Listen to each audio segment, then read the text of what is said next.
আজকে ছিল teachers day, তো আমার ছোট্ট স্টুডেন্ট আমাকে দেখো সারপ্রাইজ করে দিয়েছে গিফট দিয়ে।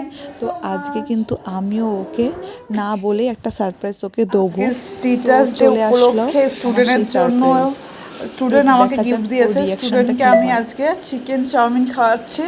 চলো স্টুডেন্ট, ধরো তোমার, তুমি আমাকে এত সুন্দর গিফট দিয়েছো আমাকে, তো সেই জন্য টিচার্স ডে উপলক্ষে ও আমাকে গিফট দিয়েছে, এর জন্য ওকে একটা টিট দিলাম। ভালো লেগেছে টিটটা পেয়ে? কেমন লেগেছে? সারপ্রাইজ হয়েছিস? দেখ তো কি আছে, দেখ তো, দেখ, চল ভিডিও করছি কিন্তু। হ্যাঁ মনে হয় হ্যাঁ হ্যাঁ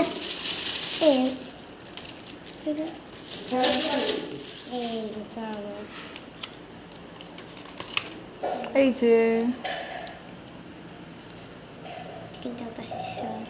তার সাথে সসও দিয়েছে, একটা টমেটো কিচাপ, তার সাথে একটা চামচ দিয়েছে খাওয়ার জন্য।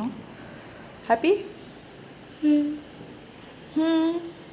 চলো আজকের মতন এখানে টাটা, বাই বাই।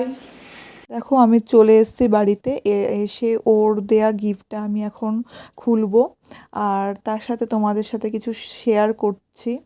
আর সবাই সবাই অনেকে অনেক রকম গিফট পেয়েছে, তো আমার একটা স্টুডেন্ট, ছোট্ট বাচ্চা স্টুডেন্ট যাকে আমি 5 বছর ধরে পড়াচ্ছি, ও কিন্তু এর আগেও আমাকে টিচার্স ডেতে অনেকবার পেন দিয়েছে। তোমাদের সাথে একটা কথা শেয়ার করি। দেখো বাচ্চা মানুষরা যা দেবে, আমার কাছে যদি ও একটা পেন, ছোট্ট একটা পেনও দিত, আমি তাতেও খুশি হতাম। কেন, একটা সময় আমিও আমার টিচার্সদের এরকম একটা ছোট পেন দিয়ে উইশ করতাম হ্যাপি টিচার্স ডে বলে।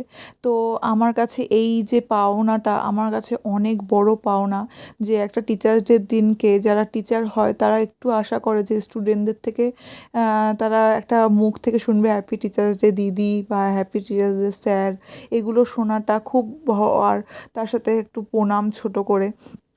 যাই হোক, এই যে গিফট টের বদলে একটা করে পেন দিলেও আমরা না খুব খুশি থাকি যারা টিচার আছি। আমরা সবাই জানি যে আমাদের স্টুডেন্টরা এই বছরে একটা দিন আমাদেরকে একটু সম্মান দিক, শ্রদ্ধা করুক, ঠিক আছে, ভালোবাসুক।